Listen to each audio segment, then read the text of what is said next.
Panginoon, salamat sa lakas na ibinibigay ninyo sa akin.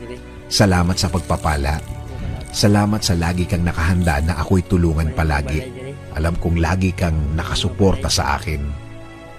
Kahit ang nasa harapan ko ngayon, ang mga nangyayari ngayon, ang mga problemang nasa buhay ko ngayon ay hindi ko maintindihan. Kahit na ang tingin ko sa sitwasyon ko ngayon ay napakagulo. Sa iyo pa rin ako aasa, sa iyo pa rin ako kakapit because you said in your word that you will always be there for me with a helping hand. As a father to me, I thank you, Lord. Hindi ako manghihina sa mga bagay na to. Hindi ako mawawala ng loob, hindi ako matatakot dahil naniniwala ako na lagi kang andyan para ako ay sagipin sa mga problemadong araw tulad ng mga nararanasan ko, Panginoon. Alam ko, Lord, things will never be the same na ang lahat ng ito'y magbabago.